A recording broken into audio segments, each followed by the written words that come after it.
I don't know if you want to get the presentation up or not ahead of time. It's up to you, however you want to do it. Yep, here we go. Okay, we can all see this? Yes. Okay, good.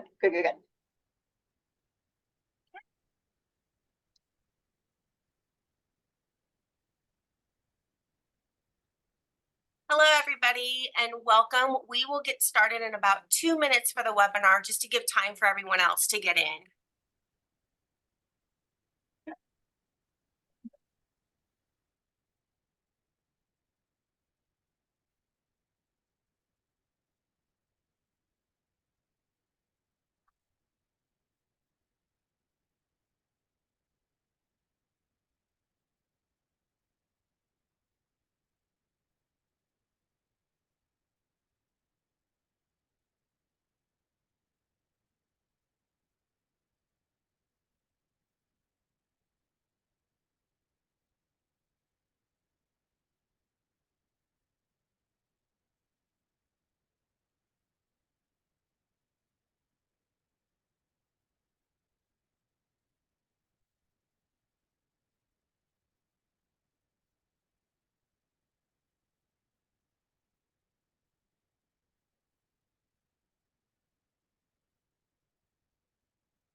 All right. Well, good afternoon, and thank you for participating in today's webinar, Building Credit, Understanding Your Credit Report and Score, featuring Union Bank and Trust. I am Jenny Tukeski. I am the Programming and Communications Manager here for the Better Business Bureau, Midwest Plains. We wanted to let you all know that we are recording the webinar today, and later on we will send out a follow-up email for you with a link to the webinar, as well as the presentation information and Brittany and myself's contact information too. Our special guest today is Brittany Planos, who is a Financial Literacy Program Manager with Union Bank and Trust. Brittany is passionate about helping community members to reach their financial goals through fun and engaging educational workshops. She is an accredited financial counselor and has recently earned her MBA at Creighton University. Her leadership in financial education has been recognized by the Nebraska Bankers Association. In the webinar today, Brittany will be talking about the components of your credit report and explain how credit scores are calculated, providing practical advice on how to build and maintain strong credit profile. We ask if you have any questions to please leave them in the Q&A section, and we will go ahead and get to them at the end of the presentation. So, Brittany, thank you so much for joining us. Welcome, and it is all yours. Jenny, thanks so much for having me into the Better Business Bureau. I appreciate those of you on the call taking the time over lunch today to learn a little bit more about credit. And so I think no matter where we're coming from when it comes to money management and skills, we could always learn more about money. And so I hope that this will just be tools that you can add to your toolkit that can kind of help you within your financial journey. And so we'll just dig right on in. A little bit about me. I am the financial educator for Union Bank and Trust. So I tell people I have the best job at the bank and that I don't even work at any of our branches. I truly get to spend my day floating around the greater Omaha and Lincoln communities, speaking to school groups, community members, small businesses, nonprofits, just about different topics related to personal finance. And so credit is one of those things that touches so many areas of our lives. So again, I hope this will be helpful to you. So what we're going to cover today, we'll talk about debit versus credit, kind of what's the difference there, how to access your consumer credit report for free, how to read it and dispute errors, ways that you can establish and build credit, how to choose a credit card, and then what kind of goes into your credit score. And then also recognizing what I call help versus hype when it comes to credit repair. So unfortunately, there's a lot of scams that float around out there. I would say, prey upon people that might be in a bad position. And so we'll talk about ways to find reputable help and then what might be a scam. So that's kind of what's on deck for today. And so credit in a nutshell, it really just refers to the process of borrowing money and paying it back later. And so even if you don't plan to apply for a loan or take out money, credit matters in a few different ways, especially if you're looking to rent an apartment, if you're applying for a job, even when it comes to the rate that you might pay for a cell phone plan or for insurance for your car, your house. Credit plays a role in that. Those with higher credit scores tend to be rewarded with lower interest rates. And so credit really does make a big difference in our day-to-day life. The higher your score, the better, and that can really save you thousands of dollars over the life of a loan. So debit versus credit. So there's a few key differences here. I think many of us might know what this is, but some of us might not. So with debit, the money in your checking account is what you have to spend, right? When you at a point of sale, when you're at a cash register, you swipe your card, money comes right out of your checking account. And what you have in your checking account is what's available to spend. So debit cards can be helpful, I think, for some people. They have a place for sure. So do credit cards, but debit cards can be helpful, I think, in managing money in some ways because it's very real. You can kind of see your money as it's sort of leaving your account as you're spending it. However, they offer limited fraud protection. You could be responsible for $50 up to the full amount, depending on when you notice if you have money coming out of your account that was fraudulent or an unauthorized transaction. So that's a downside of a debit card, is that you might be out that money until you recognize that there's a problem or that you can get in touch with the bank and to have the bank figure it out. Another downside with debit cards is that it doesn't help you to build credit because your transaction and your favorable payment history is not reported to the credit bureaus. Credit bureaus kind of manage all of our consumer credit information, and credit cards help to build your credit where debit cards don't. So even if you are good at budgeting, you don't overspend, you're making payments on time, but you're using a debit card, it doesn't really matter in a lot of cases because it doesn't get reported. So it doesn't help you to build your credit. Plus, there's no rewards or cash back. We'll cover this a little bit more later in the presentation, but it's nice when you can get that cash back. A lot of credit cards offer, I would say what's common is about 1% up to 5%, sometimes rotating cash back categories. But for $100, you're getting that dollar back either as a statement credit or money that you can then put in your checking account just for day-to-day transactions, purchases you're already making.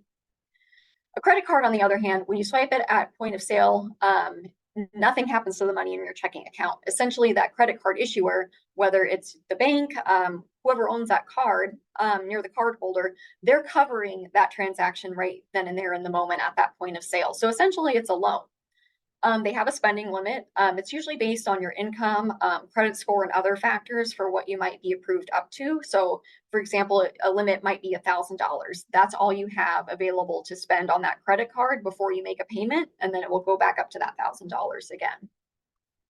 They also offer enhanced fraud protection and rewards and cash back. So fraud protection, this is really helpful. I don't know if you all remember last year when Redway Airlines came to Lincoln. I'm based out of Lincoln. My husband and I purchased airline tickets to Las Vegas for Thanksgiving. Well, a few days later, Redway Airlines went out of business. And so, we used a credit card, so nothing happened to the money in our checking account. And technically that's the bank's money. So we have a lot of fraud protection there, and we were able to file a dispute, of goods not received because we weren't able to take those flights because the company went bankrupt. We were able to figure things out with the airlines, but the point being that we weren't out $800 in about the 8 or 9 weeks that it took to resolve this case. So that was a big perk of using a credit card, is that we were not out any cash of our own. The credit card company was able to help fix that for us. Using your credit card also helps you to build a credit history. Again, your debit card doesn't. There's other ways you can build credit too, but typically using a credit card is the fastest path to build that credit. And then with credit cards though, there's interest and there's fees. So typically at the end of the month, you'll have a billing cycle. It's usually about 30 days, right? And so when you swipe your card at a point of sale, nothing happens to money in your checking account. Instead, at the end of the month, you get a bill saying, these are all the transactions you had this month. Now here's what you owe back to us. Usually if you pay that within 30 days, it's same as cash. If you don't pay that within 30 days or you only make a partial payment, then you're going to owe interest on top of potential late fees. Now, credit cards have some of the highest consumer interest rates out there. So we talk about home loans being at about 6 or 7% right now, car loans right around there, maybe a little higher. Credit cards can have interest as high as 36%. So it can be really, really easy, I think, to fall into that hole of I'll pay it later, I'll make, a minimum payment. And then this interest can really, really add up, especially when when you're carrying those balances of a couple $1,000s over a few different cards.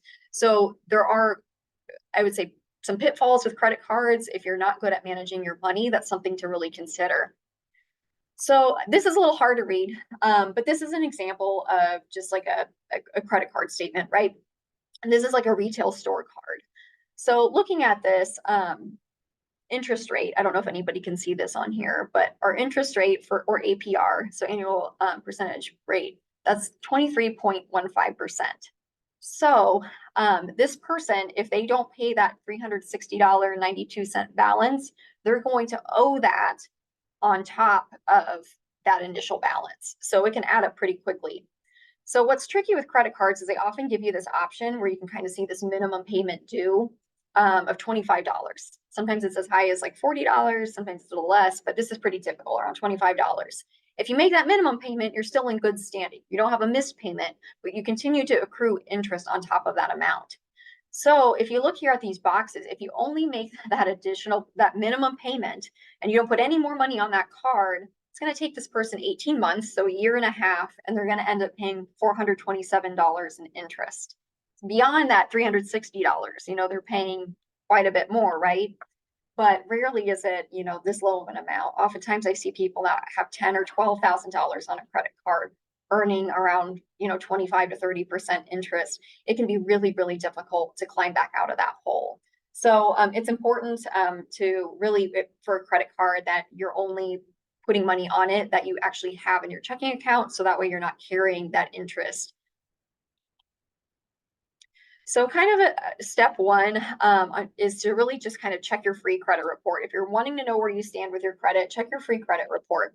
So the Fair Credit Reporting Act allows consumers to pull their credit report for free annually, just to make sure everything looks clean and to spot and dispute errors. So credit reports and credit scores, I kind of like to think about it this way. Like your credit report is like your high school transcript, where your credit score is your GPA. So your transcript kind of has all of your financial business on there, and your credit score is generated from the information in your credit report. Your score can change kind of from month to month based on what's in your credit report. So if you have a lot of like D's and F's in your credit report, so for example, missed payments, late payments, you're going to have a lower credit score. But if you have a lot of like A's and B's, on-time payments, payments in full, you're going to see your credit score go up. So it can shift from month to month. It can go up, it can go down, but especially if you're practicing good habits, paying your bill on time in full every month, you're going to see that credit score go up over time. So that's the best way that I can kind of explain it. Again, is like your credit report is more your financial history. Your score is generated from that report. So you can access your credit report for free annually at annualcreditreport.com. There's a few different other places that you can access your credit report. Some credit card companies provide this to customers for free, but this is the official website where you can check it. Credit bureaus are the agencies that collect all of our consumer credit information. There's 3 of them. So there's Equifax, Experian, and TransUnion. You can pull all 3. That's what I would recommend. Just pull all 3 while you're doing it and check your reports across all 3. It's best to do it on a computer or a tablet rather than on your phone. Just to be honest, I feel like it's hard to see and look at. It's going to pull up pages of PDFs. And so sometimes it's easier to do that like when you're sitting down at a computer. But these are the 3 bureaus that hold all of our consumer credit information.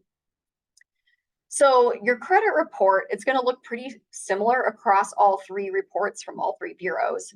So it's going to have four sections. So it's going to have personal information, public records, accounts, and inquiries. So personal information, you want to make sure that your name is spelled correctly, that your addresses are where you've actually lived before. Public records are going to be things like judgments, liens, bankruptcies. We're not talking about criminal stuff. We're talking about financial records. So if those are things that apply to you, those will also be in your credit reports. Accounts will be on there too. So any account that you have in your name, whether it's a loan or a credit card, those will show up on your reports. And then finally, inquiries. So inquiries are any time that you apply for credit. So if you've applied for a loan or you've applied for a credit card, even store cards, like if you're at Target, Kohl's, Shields, they ask you to sign up for something and you sign up for the credit card, that'll stay on your credit report as well. So really you want to make sure that as you're looking across these sections, that things look correct and it looks clean. Unfortunately, 1 in 5 people has a mistake on their credit report that is no fault of their own, and then that could be hurting them negatively, could be negatively impacting them. I've seen all sorts of crazy stuff. People that have addresses where they've lived in Florida and they're from Nebraska. They're like, I've never lived in Florida. I've seen misspellings of names. I've seen a lot of accounts that aren't somebody's. Unfortunately, a lot of people find out they're the victim of identity theft from their credit report by checking it. They're like, I have never banked at XYZ Bank, and I don't even have this credit card, only to find that somebody had gotten a hold of their social security number and were opening accounts. So you don't want to find out that way. That's why it's really important to check your credit report annually, just to make sure things look clean. So here's an example of the account section of a credit report. So this is a a real estate account.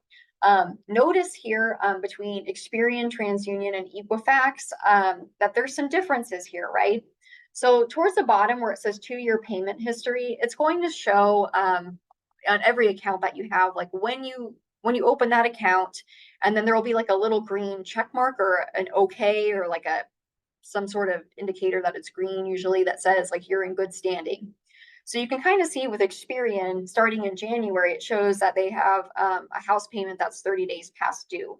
TransUnion shows that in December, they have one that's 30 days past due. And then Equifax is showing that only in January that they have one that's past due. That black CO, that just means that that account then went to collections. So notice that with Experian and Equifax, it doesn't show that. So already right off the bat, there's discrepancies here, right? Sometimes people will pay with a check and their bill actually isn't late. It just got delayed, but it'll show as late on one report and not another. So it's really important that if you see these errors, that you dispute them and that you provide any additional information that the bureaus might ask you for. It's pretty easy to dispute errors. There's a process once you pull your credit report, it'll tell you how to do that. But they have to respond to you pretty quickly, usually within about 30 days to clean that up or remove that negative information from your credit report, so long as they can verify that information. So again, it's so important that you're checking this because there's mistakes. There's lots of mistakes. It's always good just to make sure that things look clean on your report. But this is pretty typical for every account that you have. I would say pull all three. Better yet, print them out, circle anything that looks a little bit different from report to report. So that way you know how to dispute it, what should be disputed there. But again, this is kind of an example. This will pop up for kind of every account that you have. If you're in good standing, it'll have like a check mark or it'll say okay, or it might say that it's 30 days past due, 90 days past due, or it was sent to collections. Okay, so we talked about this. Again, a lot of people have mistakes on their credit report that are no fault of their own that could be damaging their credit score. So if we can clean that up, that's great. We're already one step ahead. So when to check your credit report annually for free at annualcreditreport.com, but also about 3 months before you plan to apply for a loan. We have this happen a lot at the bank where customers will come in and say, I want to buy a car, I want to buy a house. And it's like, okay, well, where are you at in the process? They're like, well, I haven't even really started yet. So I don't want to run your credit, or the bank doesn't want to run your credit, only to find out that you're not going to qualify or you're not quite there yet. So if you kind of know where you stand, that's helpful. Like understand your standpoint first before you go in and apply for a loan. So try to, get your ducks in a row a good few months, even probably longer if you're applying for a house. That'll save you a few steps. If you get a notice about a data breach in the mail, I know that I've received these saying, oh, your account was compromised at, I don't know, Target or someplace that you've shopped. Those are not fun to receive. I think we've all gotten those. It's really important not to just throw those away and not look at it. Really go back and look at your credit report just to make sure that if your information was compromised in a data breach, that somebody didn't get a hold of sensitive information and were able to open accounts in your name. So oftentimes with those data notices will come with like free credit monitoring for a year. Take advantage of those services. If that ever happens to you, it's free to you. They're going to cover that. You might as well take advantage. If your wallet, credit card, or ID is stolen, it takes just a second for somebody's wallet to fall out on the ground and somebody to pick it up and start running that card. So if you find your card later, no harm, no foul, but play it safe rather than sorry. Check your credit report right away, shut off your cards. If you can't find your cards right away, put a freeze on those. And then also, if you see a dramatic change in your credit score, if you haven't been doing anything differently and you see a huge drop, that might be an indication that something is wrong. All right. So for those of you who don't have any credit at all, that you've been using debit or you're looking to build credit, people often ask, well, what if I don't have a credit card? I don't really have any loans in my name. I just rent. That's fine. A lot of people are in that position, but you might be called what's called credit invisible. So it's often the same as having bad credit, just because you just haven't had an opportunity to borrow money and repay it back yet. Lenders don't really have any profile on you at all. It's kind of like when you started high school for the first time, you don't have any grades in yet because it's the first year, right? So it takes some time to kind of build that up. But without credit, it can be really difficult to get approved for a loan, sometimes even for some apartments, even some jobs. So unless you have significant cash on hand, you might have to pay a deposit for utilities, for example, or you might have to have that cash on hand if you want to take out a loan. You might have to be prepared to pay super high interest rates too. So also beware of those that, I don't know if you watch TV and everybody's like, come on down, everybody's approved, no credit, bad credit. Like, yes, they'll approve you, but they're going to charge you what we call like a subprime interest rate. So those are going to be like dealers that charge you a crazy amount, like 30% interest on a loan, right? Rather than the traditional, 5 to 10% on a car loan. So that's what we call subprime lending. But for those with bad credit or no credit, that might be where they have to turn. So building credit, there's a couple of different ways to do this. It's kind of like work experience, right? It's like, well, nobody will hire me if I don't have any work experience. So like, how do I kind of break that cycle? It's like chicken and the egg, right? It can be really difficult to build credit if you don't have any credit. So it's like, well, how do I start if I don't have any credit? Or if I have bad credit and I'm trying to, build it up? There's a couple of different ways. So one, you can take out a secured loan. Some financial institutions, banks or credit unions might offer a secured loan where basically if you want to borrow money, you have to kind of like make payments on that. And then once your payments are paid off, then they'll lend you that money. That's kind of how a secured loan works. You can also use a cosigner, but I would say with caution. Co-signing on a loan, it's like two people count as one person. So I see this a lot with partners or spouses where they'll co-sign together and then they're no longer together and they can't find this other person. It doesn't matter. You're both responsible for that loan. So somebody else's actions can impact you negatively and vice versa. So you're kind of two people counted as one. You're equally responsible for that loan and making those payments on it. Becoming an authorized user, this can be a really good way if you have those individuals in your life that are willing to do this for you. Basically what it is, it's like a credit umbrella where they're kind of shielding you under that umbrella. It's a little different from co-signing in that they're responsible for that card, like a credit card, for example. They can add you to it, but at the end of the day, they're responsible for making those payments. They're kind of just sharing their credit history with you that helps you to build up your credit. So what they do gets reported on your credit report. I often see this with parents. We'll do this for children, or siblings might do this for each other. Even spouses, partners. It's a good way to help somebody else build up their credit. Paying federal student loans, that's another way. Oftentimes, this might be the first time that somebody is taking out a loan. You don't have to have credit to apply for federal student loans. And so for many individuals, this is the first time that they've taken out a loan is through student loans. And when you pay that back on time, that does get reported to the credit bureaus. And so those who have had student loans, chances are you probably have something in your credit report showing that you're making payments on those. Getting credit for the bills that you pay. So this comes with some mixed results. So for example, like Experian Boost, you might be able to report to Experian Boost that you've been paying your rent or that you've been paying certain bills on time. If somebody pulls an Experian report, that might pop up on that credit report, but it might not pop up on TransUnion or Equifax. So it just kind of depends. I wouldn't say it hurts, but it might not help you across the board. And then another thing that I really like is a secured credit card. So kind of how a secured credit card works is that rather than borrowing money from the bank, it's your own money. So how a secured card works is that you bring in a deposit to a bank. Most financial institutions have this type of product. I know at UBT we do, but also other banks do as well. You bring in a deposit. For us, it's $250 is the minimum. That kind of serves as your limit.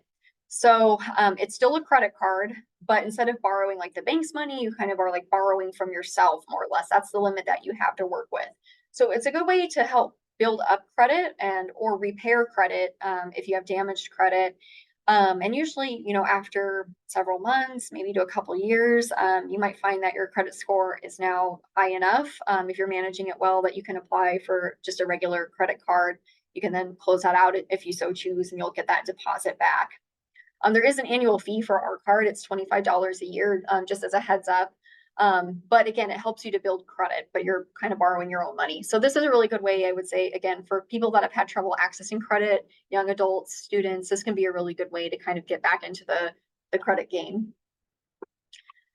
For types of credit cards, there's several that are out there, but most kind of fall into these categories here: rewards, cashback, co-branded, student cards, retail store cards, or secured credit cards. So they all work similarly, but they have some key differences.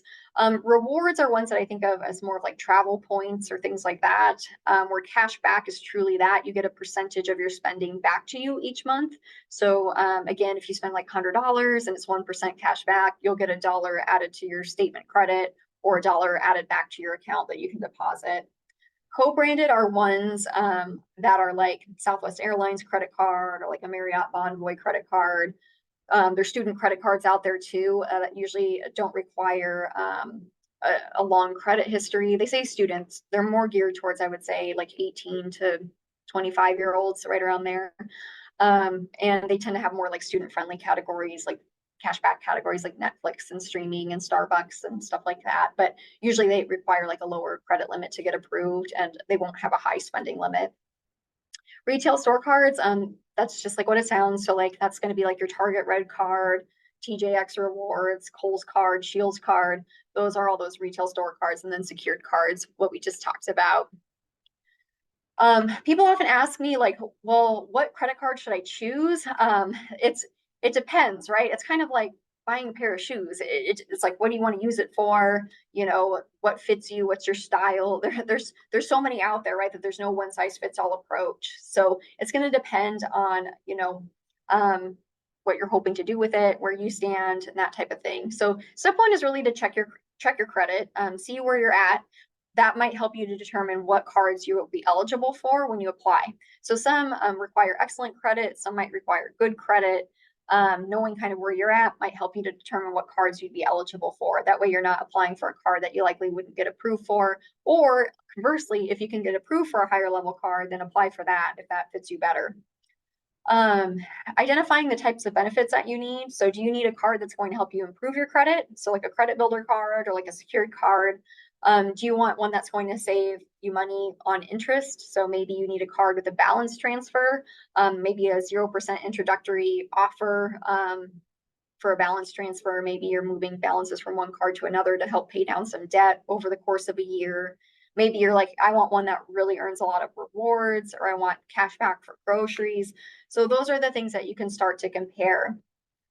There's a couple of different places that you can compare. I like NerdWallet and the Points Guy. These are just websites that you can compare just different cards that are out there to kind of get a sense of what other consumers are saying and some of the benefits of those cards.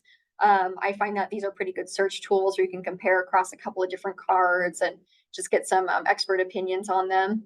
Your financial institution would also be another good place to start. I know with UBT, we have a credit card as well. Ours is 1% cash back, which is fine. I feel like that's pretty standard, but I would say it may be lax in some other areas. So it's one of those things that, you know, we're not going to be able to compete with some of these other rewards. We decided not to compete in that space, but it's a good kind of day-to-day credit card. So check your bank, see what they have to offer too. But that's what I would recommend as far as where to start your search in choosing for a credit card is ask yourself some of these questions, pull your credit score, see where you stand, and then do a little bit of comparison shopping. So credit scores, it's on a scale of 300 to 850. Why it's not 0 to 100, I don't know. I guess just to confuse us because everything in finance is complicated, but 300 to 850. And the higher your score, so the closer to 850, typically the better. So those that have good or better credit, good to excellent credit, tend to be rewarded with lower interest rates and more favorable loan terms than those that have fair credit or lower. Usually to buy a home, I get this question a lot. It's usually around 640 is what you need. Some programs might take a lower credit score, but that's kind of typical, that or above, to be approved for a home loan. But again, as you kind of move from, you know, poor to fair to good to excellent, usually pay lower in interest rates. So for example, somebody who might have fair credit might be paying on an auto loan at 12%, where somebody with excellent credit might be paying on a loan at 4.5% or 5%. It really just depends, right? But that's just an example where, you know, the higher your score, the lower that you're going to pay in interest. So accessing your score, your credit report will not show your credit score. So when you go to annualcreditreport.com, it won't be in there. They'll charge you a fee, I believe, to access your credit score through them. But there's other places that you can look. A lot of consumers have good luck with Credit Karma. I haven't personally used this, but some of my financial coaching clients have used Credit Karma and they have good things to say about it. It's free. Some financial institutions provide this to customers, or if you have a credit card already, that might be a feature that you might be able to pull your credit score. Experian, NerdWallet, those are other places where you can access your credit score for free too. Sometimes people ask like, well, why do I have a credit card that shows that I have this credit score and then I check on Credit Karma and it's different. Like, why is that? Well, there's two different scoring models. There's FICO and there's Vantage Score. There's actually more than that, but these are the most common ones. And so it's not uncommon for one to pull FICO and one to pull Vantage Score, or different versions of each of those. So one might be pulling FICO 8.0, the other one might be pulling FICO 9.0, which might mean a slight difference in your credit scores. So it's not uncommon for scores to vary a few points depending on when your credit score is being pulled, by who, and then what algorithm or model that they're using.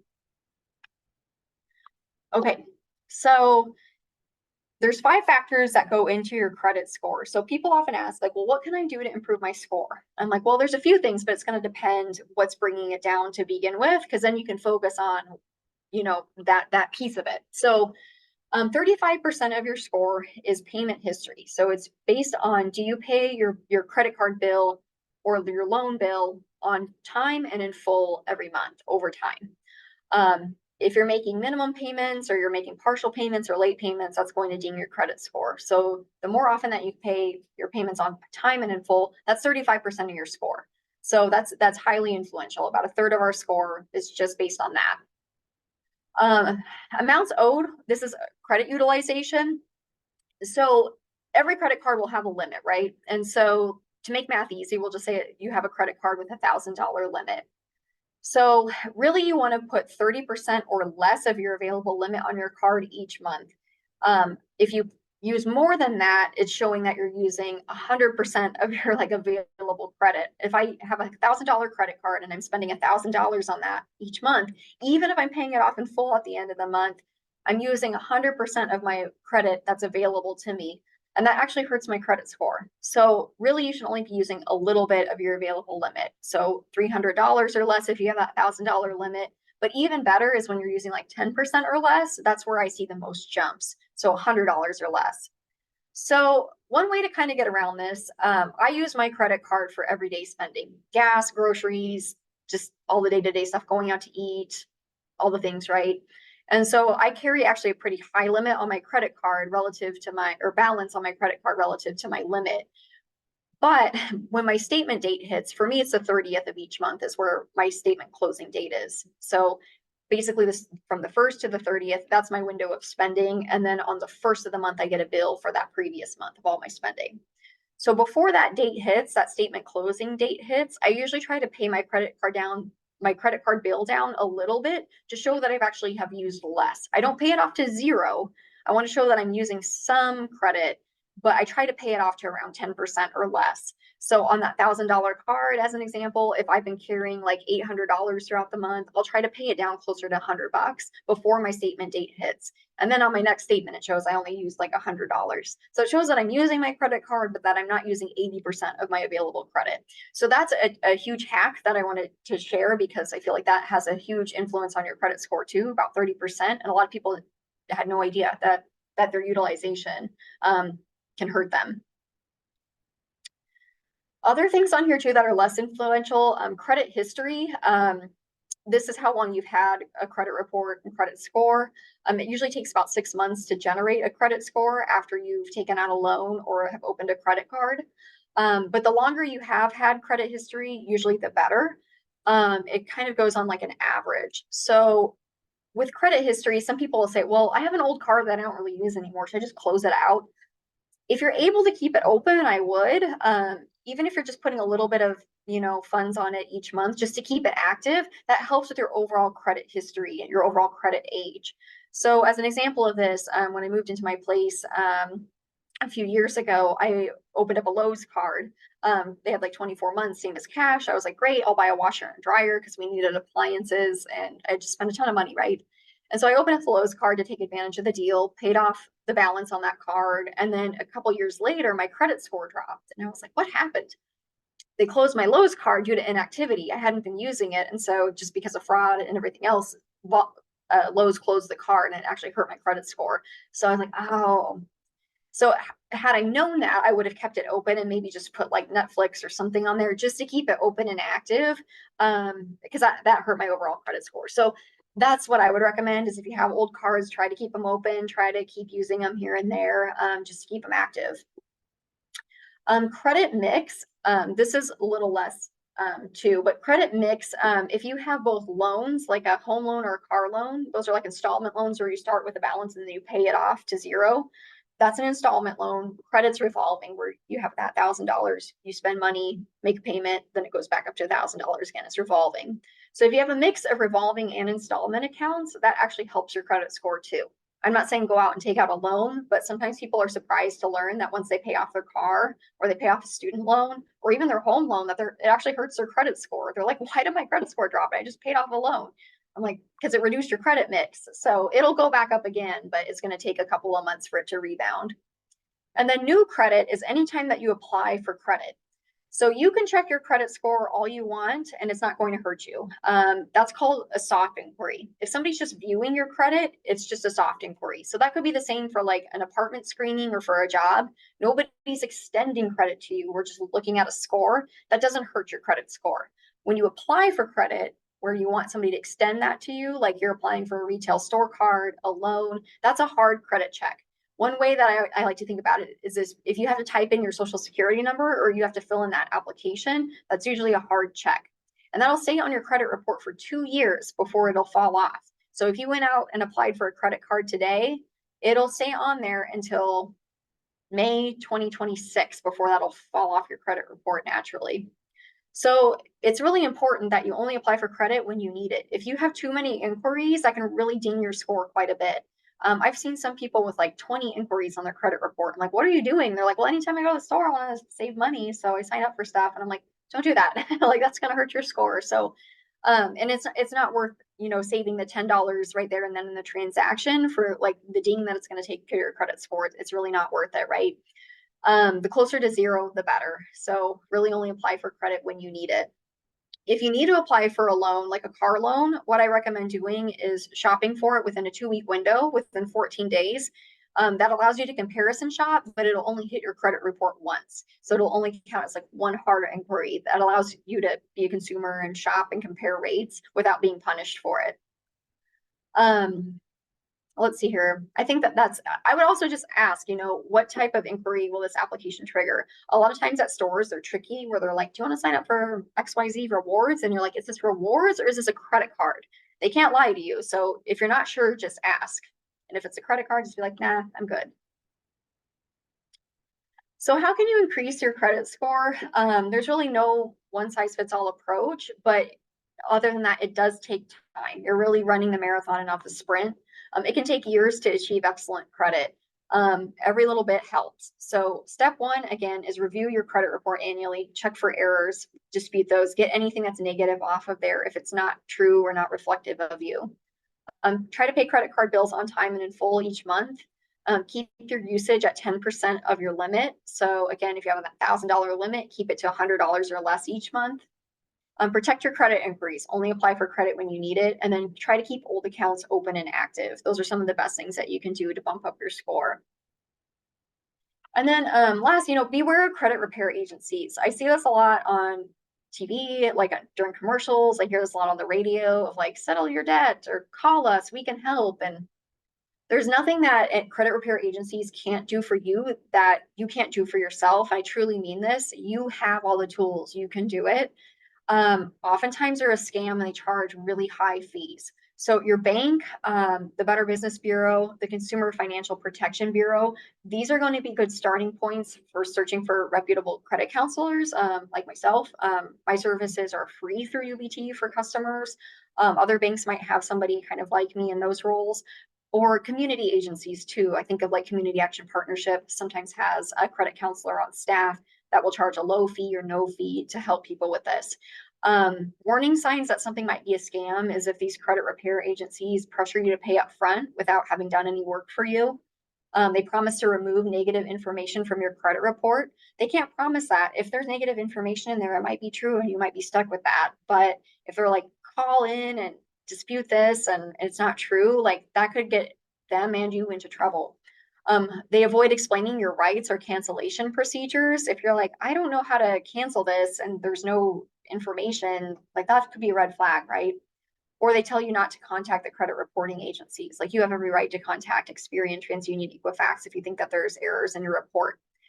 This stuff does take time, but it is possible. So oftentimes they just kind of charge you the fees to make those phone calls on your behalf. Speaking from, I would say, our personal experience, if somebody calls and wants to negotiate debt with UBT, if it's a customer, we'll work with you. But if it's like a debt collection agency, we're not working with them. We don't work with the third party agency, but like we'll help you as a customer. And so I would imagine other financial institutions are the same. So do the legwork. Don't pay somebody $300 a month to do that legwork for you. So putting it all together, this is what I would encourage you to do. Access your annualcreditreport.com. Maybe do that this weekend if you get some time. Sit down, look at Equifax, Experian, TransUnion, pull all three reports, make sure that they look clean and that things are accurate on there. Dispute any errors if you see them, and kind of just pull your credit score too from Credit Karma or your banking app, see where you stand. Here's my information too. If you have any questions, you want to get in touch, you have questions about your credit score, your report, if I can help with any personal finance things, please consider me a resource. Again, I'm an accredited financial counselor, so I have a fiduciary duty of care. Whether you're a customer or not, I'm here to help. So here's my information. I'm best reached by email. And then I will turn that then over to you, Jenny. Thank you. All right, so in regards to questions here real quick, you mentioned about employers possibly pulling your credit score to look at it. Why would an employer need that information? Right. So one that I can think of is personally like working at a bank. They don't want people managing other people's money that can't manage their money. So they do look at, in financial institutions, finance, got some government agencies, they'll take a look at your credit score. People in accounting, just financially sensitive positions. I see that a lot. And then in regards to like bad credit, like once you do take care of, like say anything that went to collections or long-term credit cards that you took forever to pay off, how long Mhm. does that stay on your credit report? Collections will stay on your credit report for up to 7 years. So once it's there, it's really hard to remove, especially if it is what it is, right? I think the best thing that you can do is just focus on moving forward. Um, Side note, but I would say if debts are so old, and if they're past like a statute of limitations where they can't even really collect on that debt and paying it is going to open that can of worms up again. You might be better off just letting that go. If you feel better paying off that debt, go for it. But at a certain point, it's still going to remain on your credit report anyway. So I would say it's so specific person to person. I can't tell you one way or another. It so depends. But for some of those old debts, it'll stay on there for a while and kind of the damage has been done. If you're able to pay it, great. But if you can't, that it's like just focus on moving forward. And then in regards to two people going in on a mortgage together, and say one person has a high credit score and somebody has a poor credit score, how do they defer, like, whose credit score they're going to take to get the mortgage with? Yeah, so usually in getting approved for a home loan, there's a few different factors that they'll look at. Credit score is one, but they'll also look at like proof of like work history, usually the last 2 years of your W-2s or like your tax returns, pay stubs, also your relationship with the bank, whether or not you're a first time home buyer. There's lots of factors that go into it. So it's hard to say like how it'll pan out. Sometimes